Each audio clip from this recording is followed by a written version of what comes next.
Academy of Islamic Propagation. Akadib. Oríire lórí àwa o. Oríire lórí àwa o. Àti kékeré mọ́ Ọlọ́run lọ́kan. A sì máa nábì lójíṣẹ́ rẹ̀. Bí ilẹ̀ bá ti mọ́ a máa kírun. Ká ṣàlùwàlá ká kí ṣubúì. Bó bá di lọ́sàn-án ká kí zúrì. Bó bá di ìrọ̀lẹ́ ká kí àsìrì. Oòrùn bá ti wọ̀ ká kí mọ́gìrìbì. Bó bá dà ṣálẹ́ ká kí ìṣáyì. Bó bá di lóru ká yán náfìlà. Ká ṣàlùwàlá ká kí tahajjud. Bàbá wa nípa ká lọ sí Mẹ́kà. Ká gòkè àràfá ká dé Mẹ́dínà. Ká sàṣàfá ká sá Márùwà. Àlóríire orí àwa o. Ẹ bá ń gbé títóbi fọ́lọ́n jàmá. A'udhu billahi minash shaitani rajim. Bismillahir rahmanir rahim. Alhamdulillahi alladhi arsala rasulahu bil huda wa dinil haqq lidhirahu ala dini kulli wa kafa billahi shahida. Bismillahi alladhi la yadurru ma ismihi shay'un fil ardi wala fis samai wa huwa as-sami'ul alim. Adá ọpẹ́ fún Ọlọ́run. Alhamdulillah. Ohun èèyàn mẹ́ta péré ni mò ń gbọ́. Adá ọpẹ́ fún Ọlọ́run. Ọba kan ṣoṣo tí ò pé méjì, kò pé mẹ́ta, kò ní í pé mẹ́rin. Ọba tó jí kan òrì tó ń rí gbogbo ojú pátá. Ọba tá rẹ ni fi wé, ọba tá rẹ ni fi yọ. Ọba tó dákú tí ò ní kú. Ọ̀dà tó ń bọ̀ wá tí bàbá ẹnìkan ò lè bọ́. Allah fits all but is unfed. Ọba tí ò gbé òkè ń ta. Tábà sọ wípé Ọlọ́run ọba Allah á máa sùn. He never took base and he never sùns. Sìkíyèsí. Ọba tí nínú ọlá nínú àánú ẹ̀, àwọn wo ló ń pariwo báyìí? Allahu akibaru inna dina Muhammadin wa kitabahu akiwa mukila. Ta ló ń pariwo? Ọmọ èṣù ló ń pariwo. Àbọ̀mọ èṣù ni ẹ́. Rárá èmi kọ́. Ẹrú Ọlọ́run lèmi ṣe, ọmọ èṣù ló ń pariwo. Orin tí a kọ fún pásítọ̀ Gbọ́lágadé ní àná nìyẹn. Nígbà tí à ń sọ̀rọ̀ nípa ọmọ Ọlọ́run, ẹrú Ọlọ́run. Mo wá ń ṣàlàyé pé nígbà tá a wà nílé ìwé, ẹ̀yin bàbá mi tẹ́jú olùkọ́ wa wà níbí. Tí wọ́n bá sọ pé fẹ́ẹ́m, kí la máa sọ? Fẹ́ẹ́m. Ta ló ń pariwo? Ọmọ èṣù ló ń pariwo. Àbọ̀mọ èṣù ni ẹ́. Rárá èmi kọ́. Ọmọ Ọlọ́run lèmi ṣe, ọmọ èṣù. À ń pera wa lọ́mọ Ọlọ́run nígbà náà, ṣé à ní bàbá ni? Oyè tó. Abdulhakeem wá fẹ́ mọ blend ẹ̀ pé ẹrú Ọlọ́run làwa ṣe, Jacob àti mọ kọ́ngbà náà. Kí nìyẹn nítumọ̀? Ìtumọ̀ ẹ̀ ni pé ọmọ Ọlọ́run ni wá metaphorically. We were saying God is our spiritual father. Ṣùgbọ́n Ọlọ́run ọba àlékiọlá tó dá wa jẹ́ ká mọ̀ pé làmúyálì wà làmúyíòlá. Kódà nínú Al-Qur'an, Allah says, Sa'alika qawluhum bi afwahihim. It is a monstrous saying. Ọba tó jẹ́ pé nínú ọlá nínú àánú ẹ̀, gbogbo tó wù ká ṣe pátá Ọlọ́run á máa bi wá léèrè. Ṣùgbọ́n òun Ọlọ́run o, bàbá ẹnìkan ò lè bí. Ọba tí ẹnìkan ò govern ṣùgbọ́n ló ń govern gbogbo ayé. Lẹ́yìn tí mo kí Ọlọ́run atọ́rẹ kí àti kẹfà nàbí wa Muhammad. Sallallahu alayhi wa sallam. Ẹ bá mi yòǹbọ̀ ànábì. مقام لدى سدرة المنتهى لأحمد لا شك لمصطفى. Ànábì wa Muhammad, sallallahu alayhi wa sallam, the seal of the prophets, òpin àwọn ànábì Ọlọ́run, ẹni tí àwọn ọ̀jọ̀gbọ́n ti ròyìn fún wa pé the likeness of whom that has never walked upon the surface of the earth. Salla alayka Allahu ya adinani ya Mustafa ya Safwata Rahmani. Àánú Ọlọ́run ló ní ká gba ànábì Muhammadu gbọ́ gẹ́gẹ́ bí òjíṣẹ́ gbẹ̀yìn. Àánú Ọlọ́run ni o.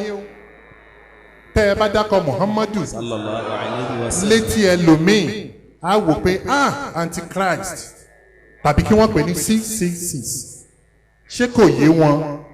Ọlọ́run wa ní kó yé àwa. Wallahi, it is Allah's choicest blessing on us. Àánú Ọlọ́run náà Ọlọ́run má ká kó lórí wa o. Àmín. Ẹ bá mi ṣàmì. Ànábì wa Muhammad Sallallahu alayhi wa sallam. Ọlọ́run ọba fún ní mission tó jálé jókòó káàkiri gbogbo àgbáyé, universal mission. Mission were restricted to the Arabians, to the Africans. Kò rí bẹ́ẹ̀. Mission ó káàkiri gbogbo ayé. Maqamu wa tala imam misluhu fawa ilayhi shadidul quwa. A dúpẹ́ fún Ọlọ́run. Allahu akbar. Mo kí NASFAT, Ọ̀ṣun State Branch, Òṣogbo Branch. Mo bẹ̀rẹ̀ kíkí mi látòrí the Executive Council of this branch, the Chairman of this branch. Kọ́lọ̀ kó bá mi ṣe dáadáa fún yín. Tó fi dórí all the members of this wonderful branch.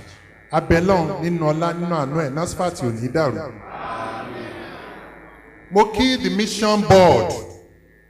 Àánú Ọlọ́run, ìkẹ́ Ọlọ́run kó máa bá gbogbo yín gbé. Mo wá tara kíkì mi, mo fi the executive council of the mission board, mo fi kí all bona fide members. Abẹ́lọ́n nínú ọlá nínú àánú ẹ̀. Ramadan ìní ló pé 16 bẹ́ẹ̀ ni àbí bẹ́ẹ̀ kọ́. Ọlọ́run á jẹ́ ká ṣe ọ̀pọ̀lọpọ̀ ẹ̀ láyé. Nínú owó, nínú ọlá, nínú àlàáfíà. Ẹ̀yin ìyá mi tẹ́ wà ń bì, wọ́n ní fi ń ṣàwátì lọ́jọ́ ẹ̀yẹ yín o. Wọ́n ní fi ń ṣàwátì lọ́jọ́ ayọ̀ yín o. La hawla wala quwwata illa billah. Ọjọ́ wa ti lọ bẹ́ẹ̀ ni.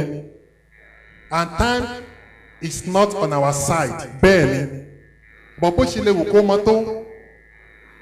Nígbà tí mò ń dé, inú mi wá dùn. Mo rí kan nínú àwọn tí Ọlọ́run kádàrá pé wọ́n sọ mí di bí mo ṣe wà. My teacher, my mentor, ọ̀gá mi at Federal University of Technology, Àkúrẹ́, and former chairman NASFAT, Ondo State Branch, Professor Adekunle Isiaq Amao. Please stand up for recognition. Babalayẹyẹ. Babalayẹyẹ. Oh, serious Abdulhakeem. Bá fine yẹn, ọmọ Ìbàdàn ni ẹ́, ọmọ Ìbàdàn lọ̀gá. Mo ní kí lẹ wá ṣe, wọ́n ní ṣe bí ìwọ ló send the message sí mi pé you will be here at NASFAT Òṣogbo. Èmi náà sì ní kí èmi náà wá gba ládá bá a ṣe rí wọn ni all the way from Ondo State. Ẹ gúnlẹ̀ láyọ̀ àtàlàfíà, ẹ padà láyọ̀ àtàlàfíà. And at the same time, our ọ̀gá is the chairman Futa Muslim Community. Kọ́lọ̀ ọba Adékíọlá kó bá wa san wọ́n lẹ́san olóore. Màmá mi kan wà níbí, wọ́n kàn pè mí náà ni, wọ́n láwọn ń bọ̀ wá sí Òṣogbo. Kí lẹ fẹ́ wá ṣe? Wọ́n láwọn fẹ́ attend the program NASFAT Òṣogbo all the way from Lagos. Wọ́n ṣẹ̀dé láti Amẹ́ríkà ni. Màmá wa Riscott Arogundade, ẹ bá ń dìde kí àwọn èèyàn rí yín. Ẹ jókòó màmá, ẹ ní máa padà sí ibú láíláí. Àmín. she's a wonderful mother. Bí wọ́n ṣe ń support NASFAT náà ń support Akadip. Now mo wá kí àwọn ọmọ ìyá mi tán wà níbí. Ìdí tí mo ṣe pé àwọn ọmọ ìyá mi lóòótọ́ wọn kì í kírun, lóòótọ́ wọn kì í gbààwẹ̀ ní oṣù Ramadan. They are Christians. They are here purposely to ask questions relating to salvation. Wọ́n sì wà lórí ìjókòó. Àwọn kan ti jókòó, ara àwọn obìnrin, ara àwọn ọkùnrin. Àwọn kan tún wá pọ́ńtà tí wọ́n láǹfààní àti lè wọlé. When the time comes, ẹ dákun ẹ máa bá wa allow wọn. Mo kí wọn náà, ọmọ ìyá ni wá biologically àkínṣe ọmọ ìyá spiritually. Èyí tó dáa jù spiritually yẹn ó dáa jù kán jẹ́ biologically lọ. Torí pé ọmọ ìyá ti biology ayé náà lọ́mọ. Ìjọ gbogbo wa bá ti lọ tán sìn ó ti parí. Ṣùgbọ́n bí tá à ń lọ yẹn, that is where that spiritual ọmọ ìyá comes to play. So ìdùnnú wa ló máa jẹ́ lénìí káwọn náà darapọ̀ mọ́ wa spiritually by becoming those that subserviently submit to the will of God. And whoever submits to the will of God, that person is no other person than a bá mi parí ẹ̀. Àwa Mùsùlùmí tí wọ́n bá ń pariwo pé Islam is a religion of violence, ẹ fi wọ́n lè jẹ́ kí wọ́n máa sọ. And thank God à ń lọ sí àwọn ọlọ́pàá ní police college ní Ìkẹjà. Lecture Ramadan lecture tàwọn ti ọdún yìí ó náà ni Islam, peace or violence. A rẹ̀ ti ní kí wọ́n invite gbogbo àwọn pastors ayé pátá tí wọ́n ní believe pé Islam is a religion of violence.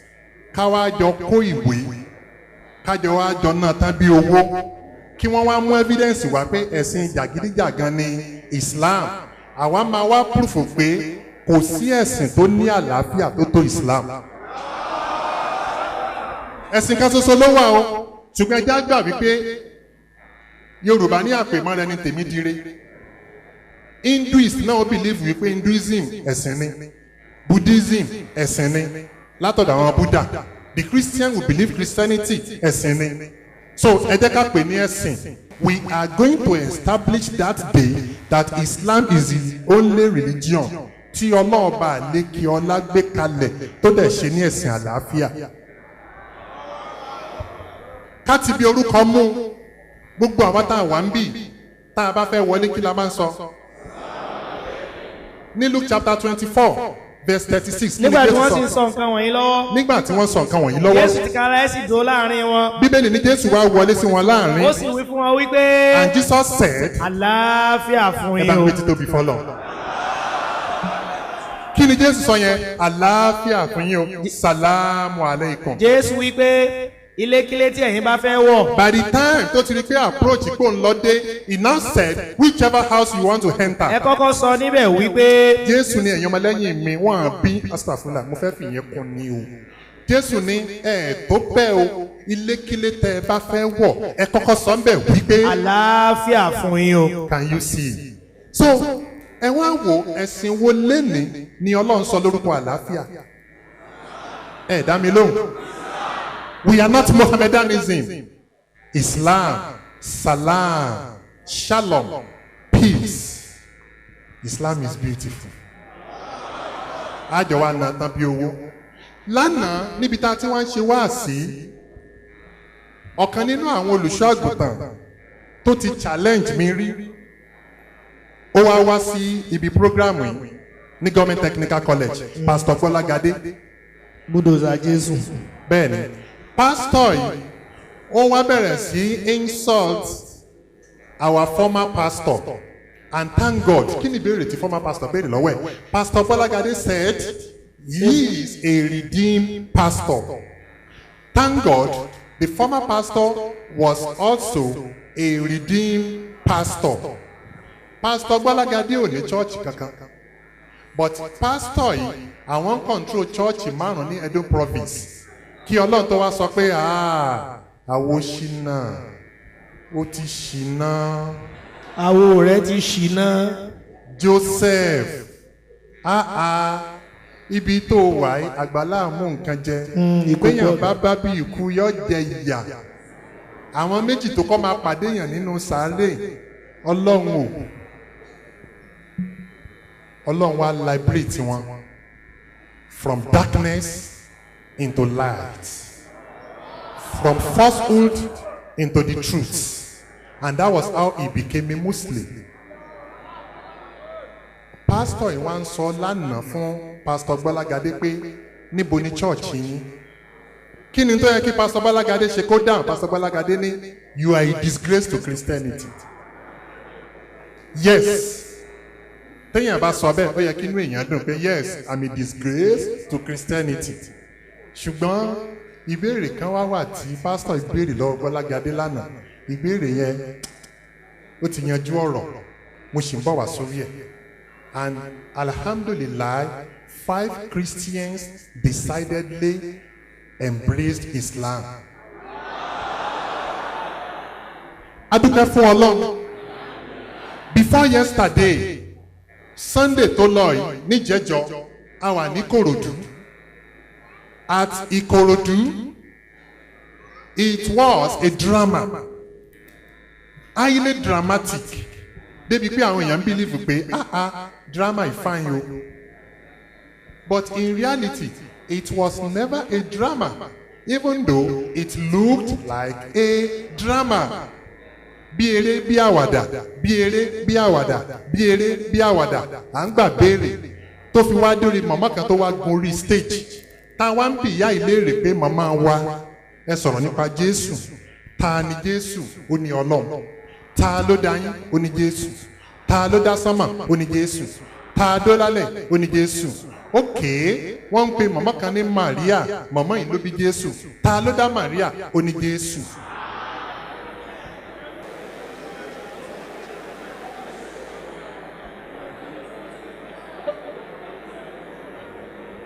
Ẹ̀yin ọmọ ìyá mi nẹ́ẹ̀sì Islam, gbẹ̀yìn ò bá ti ṣe Islam, wàhálà dé.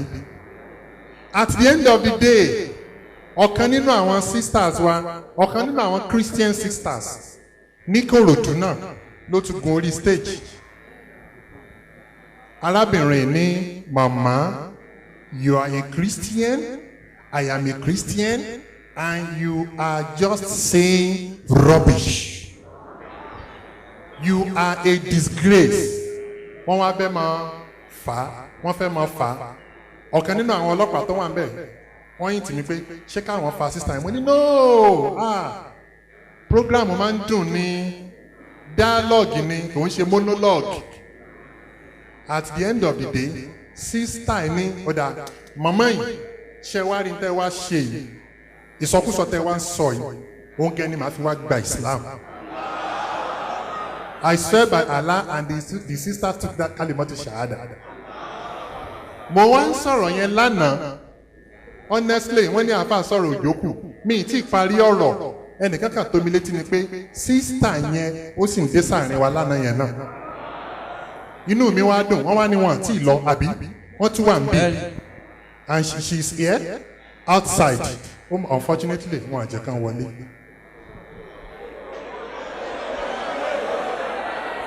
Ẹ jíwọ́ sáwọn èèyàn sísítà, wọ́n wà nílé. Sit down, my sister. Congratulations to you. Ẹ jẹ́ á lọ síbi ojú iṣẹ́. What is the title? What is the theme of this program? Ta ló lè rán mi létí tíìmù program yìí? Màmá mi kan sọ bí religion without worship. Allahu Akbar. Kò má sí time, kò sí time. Wọ́n ní aago méjì, aago kan péré náà ní ká parí o. Torí àwọn tí ń lo Èkó o, ẹ má gbàgbé ìyá mi Arógundádé o. Ká má parí láago kan. Ṣé ẹ lè jẹ́ ká parí ní 2, 3, 4, 5, 6. Ọ̀dẹ̀ bá ń gbé títò bí fọ́lọ̀. Pákúkú jẹ sàárì bí. Pákúkú jẹ sàárì. Adúpẹ́ fún Ọlọ́run. Alhamdulillah. Ọlọ́run tó fi ẹ̀rín sí wa lẹ́nu bá ṣe rin lálìjánnà náà nì. Ẹni bá ti rẹ́rìn lálìkíámọ̀ ti wà lìjánnà. Adúpẹ́ fún Ọlọ́run. Alhamdulillah. Bí eré bí àwàdà àwọn mọ́kàndínlógún ló gba Islam níjẹ̀jọ́. Nikorodu 19. Tètè join train, the train of salvation. A stage will come. Ẹ̀yin bàbá mi, ìyá mi. Ayé ń bọ̀ wá sópin. Á dé àsìkò kan. Àsìkò tá a wà àsìkò bring your proof and here are my proofs. Ẹ̀rí pọ̀. Bí èèyàn ò bá ti tètè join, gbogbo àwa tá a wà ń bí ìta jẹ́ Mùsùlùmí, à ń bẹ Ọlọ́run mọ́tì ẹ̀já tọ́náwó pàápàá kákan mọ́ wàlẹ̀ jẹ́ náà yẹn lọ straight. Béèyàn bá tọ́ ináwó for 1 second, yọ gbàgbé tó ń jẹ́ gbádùn yìí láyé. Má ṣe tiwa bẹ́ẹ̀, la hawla wala quwwata illa billah. Mo fẹ́ sọ nǹkan kan fún yín o. Gbogbo àwọn ẹ̀sìn yàtọ̀ sí Islam, wọ́n ti tan àwọn èèyàn jẹ lọ. But Bíbélì náà ló sọ̀rọ̀ kan o, and I love that place very much. The Bible says, prove all things. ẹ wá ohun gbogbo dájú kí ẹ sì dì mẹ́yìn tí í ṣe òtítọ́ níbẹ̀. Bíbélì ti gbé tẹ́sí kalẹ̀. Prove all things and hold fast to that which is the truth. ẹ̀yin yóò mọ òtítọ́. Bíbélì wa ní ẹ̀yin ó mọ òtítọ́ o. tó sọ yín di òmìnira. Can you see? Ẹ gba òmìnira. Gbogbo àwọn Christian tó bá wà níbí lẹ́nu, they will be liberated inshallah. Ẹ bá mi ṣàmì. They will be freed from bondage. Bẹ́yàn bá ti bọ́ sínú Islam, wàláì, satanic clutches ó ti tú. That is the reality. Ẹni tí ò bá wá gba liberation, tí wọ́n bá gbọ́ mẹ̀dé ènìyàn sínú sàárè, ó tún wà ní Al-Qur'an. Quran says, "Ata ansuri the makabira kala asawu fata'alamun." The reality will just be exposed to you. The mist of darkness, the veil of darkness will just be removed. Gbọ́ mẹ̀dé ènìyàn bá dénú sàárè. Kó wá tó dìgbà náà, bẹ Ọlọ́run. Sísítà mi tán gba Islam ní Kòròdú. Tẹ́ ẹ bá ti ń jí láràárọ̀, ẹ máa ṣàdúrà fún màmá tó sọ pé Jésù lọ́lọ́run. Tọ́lọ́ ń lò ní sábàbí tẹ́ ẹ fi di Mùsùlùmí. Ẹ máa wo nǹkan o. Ẹni tí ń gbé eégún, béèyàn bá rẹni tí ń gbé eégún sì ń ṣe mọ̀ fún àwọn ilé eégún báyìí. Táwọn pé Ọlọ́run wò, eléyìí sì wà nínú ẹ̀kú ìyàmọ̀ lélẹ́yìí o. But at the same time, wíwò tẹ́lómi ìwé yẹn lómi àwọn ọmọ wò pé Ọlọ́run wò, mo mọ̀ dúpẹ́ kò ṣe mí ní Mùsùlùmí o. Ìgbà tó rí eléégún ló tó dúpẹ́ fọ́lọ́run. aláàrùn kẹ̀kẹ́. Now, religion without worship. Ẹ̀sìn láìsí ìsìn. Islam Ọlọ́run pọ́n wálé. Àkọ́kọ́, Allah is the manufacturer of our faith. Ọlọ́run ló gbé kalẹ̀. Lénìí ariwo pọ̀. Ariwo tó wá pọ̀ lórí àwọn ẹ̀sìn. Ẹ̀sìn náà wá pọ̀. Buddhism, Confucianism, Brahmanism, Shintoism, Taoism, Islam, Christianity. Wọ́n wá ní ẹ̀sìn wà, ẹ̀sìn pọ̀. Thousands of ẹ̀sìn ló wà. Ayé ò wá mí tó fẹ́ ṣe mọ́. Ariwo wá pọ̀. Ní Nàìjíríà wa tá a wà, ẹ̀sìn méjì ló gbajúgbajà. Bẹ́ẹ̀ ni àbí bẹ́ẹ̀ kọ́. Islam àti Christianity. Àwọn ẹlẹ́bọ, ológun, ọlọ́bàtálá, onísàpọ̀nà, àwọn ọmọ kì í dà wá láàmú. Àbí? Ọjọ́ wo ni wọ́n kẹlẹ̀kùn lé wa pé kókókókó táwa ní hello, who is that? Táwa ní. Àwa oníṣàngó ni o. Àwa gbé Ṣàngó bá yín ni o. A fẹ́ kí ẹ gba Ṣàngó sínú ilé ayé yín. Bí wọ́n bá sọ bẹ́ẹ̀, wọ́n ya wèrè ní àbórí wọn dàrú. Méjèèjì. Ìwọ gan, you will be confused. Pé mi ìgbẹ́lẹ̀ rí o. Tàbí ẹ jọ̀ọ́, oníṣàpọ̀nà ni wá o. A fẹ́ kí ẹ gba Ṣàpọ̀nà sínú ilé ayé yín o. Ṣàpọ̀nà ò ní wọlé ayé tèmi. Ṣàpọ̀nà ò ní wọlé ayé tèmi. Kò sí yẹn. Tàbí ẹ jọ̀ọ́, orò ilé wa ń sunkún pé orò ń tán lọ. Àwa wò inú ilé yín, ẹ múra sẹ́sìn.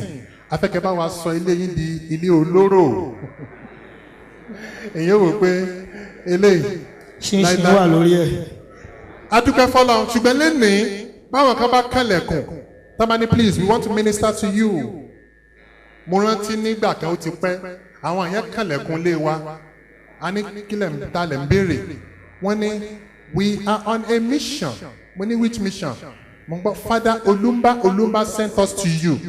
Mo ní who is Father Olumba? Wọ́n ní you don't know Father Olumba. Mo ní sẹ́ẹ̀ ya wèrè.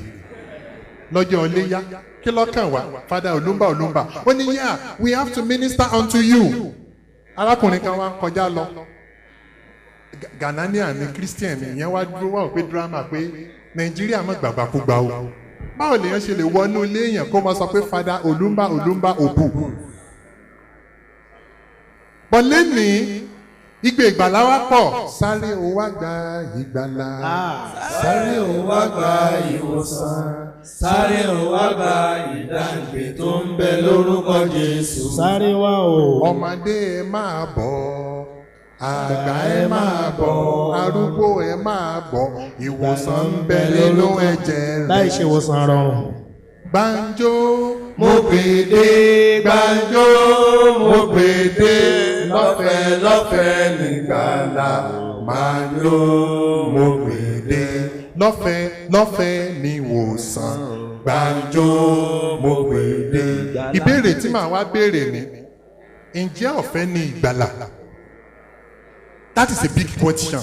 Ìgbàlà ń bẹ nínú ẹ̀jẹ̀ Jésù. ẹ̀jẹ̀ Jésù ìwòsàn ń bẹ nínú ẹ̀jẹ̀ rẹ̀. Ìgbàlà ń bẹ nínú ẹ̀jẹ̀ Jésù.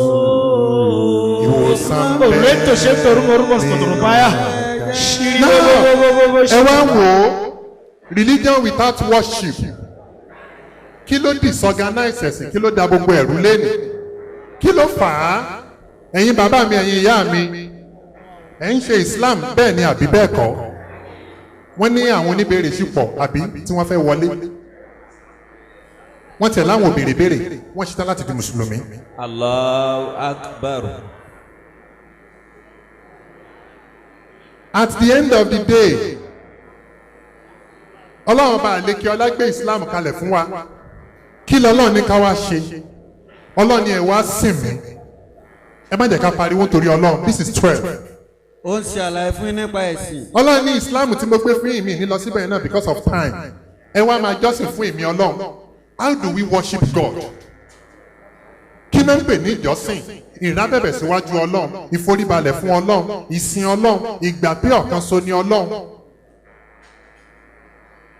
Ànábì wa Muhammad sallallahu alayhi wa sallam ọlọ́run fún ní alukur'an alifurkan ìwé tí máa ya irọ́ sọ́tọ̀ nínú òdodo ọ̀kan ṣoṣo náà ni alukur'ani kò pé méjì alukur'an ní arabiya lánàá ni mo ti ń sọ fún pastor Gbọ́lágadé ẹni bá wà níbi programu àná the first pastor tó pè rẹ̀ ní Sulaiman Nurudeen tí mo pè ní Apostle Sulaiman ẹ wo bí màá yẹn ṣe become intellectually incapacitated. ó ní Yorùbá fi sọ pé béèyàn bá fẹ̀lẹ̀ kí bòsí àìfẹ̀lẹ̀ kí bòsí.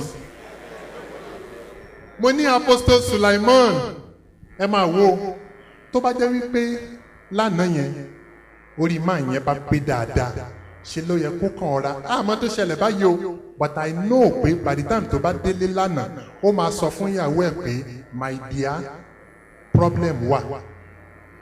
mo ń béèrè lọ́wọ́ ẹ̀ mo ní ta ni Jésù ẹgbọ́n tí Apostle Sulaiman sọ ó ní Jésù ọmọ Ọlọ́run ni mo ní fine ó ní ṣẹ́yìn ò mọ̀ wípé áńgẹ́lì ló wá sọ fún Maria wípé ohun tí wàá bí yẹn o oní tó máa wà nínú ẹ̀ yẹn o á máa pè ní ọmọ Ọlọ́run ẹ̀mí mímọ́ yóò sì jìbò ẹ̀ yóò ràgàbò ẹ̀ mo wá ṣe àwàdà kan mo ní ta ni ẹ̀mí mímọ́ fẹ́ ràgàbò ó ní Maria ṣé o mọ̀ tún mọ́ ràgàbò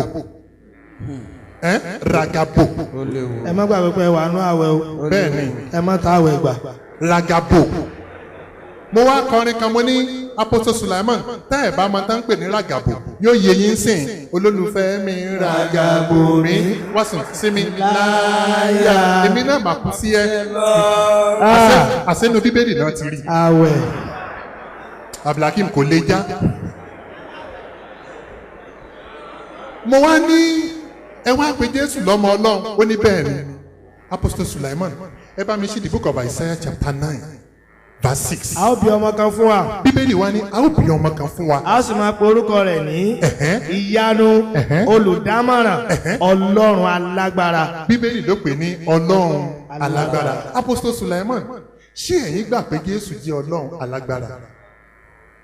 omi kanlẹ̀ mo wojú ẹ̀ mo ní wẹ́ẹ́ ọlọ́run ṣe kò kúkú gbààwẹ̀ kọ́mọ́ bá a nalẹ̀ ẹ mọ̀ pé ńgbà mi tí béèrè bá pọ̀ báyìí orí ẹlòmíì lè dàrú ẹnìkan fẹ́ gba Islam jọ kan ó ní àfa mi ìmọ̀ bó ṣe ń ṣe mímọ́ lórí stage mo ní ọmọ bó ti ń ṣe ẹ́ o bọ́ọ̀bà nalẹ̀ kì í ṣe lórí stage ń bí o mo ní kí ló dé ó ní ọpọlọ mi ti fẹ́ dàrú mo ní ọpọlọ rí ò ní dàrú bí kí ló ṣẹlẹ̀ ó ní tí mò ń sọ náà ni kí mo fẹ́ di Muslim mo ní Allahu Akbar wàá ló fẹ́ gba Islam why ó ní gbogbo tẹ̀sán yẹn gan orí mi ń tọ̀nù lọ́wọ́ mo ní má jẹ́ ọ̀tọ̀nù tó bá ti gba Islam kò ní tọ̀nù Apostle Sulaiman yẹn lánàá wàláhì tán bá ní ara rọ̀yàn ẹ wo statement tí mo sọ mo ní Apostle Sulaiman ẹ rí bí mo ṣe ń fi ọpọlọ yín ṣeré mo wí bẹ́ẹ̀ àbí mi wí bẹ́ẹ̀ kò sì bínú torí pé in reality mò ń fọpọlọ rẹ̀ ṣeré ọpọlọ rẹ̀ di tọ́ì.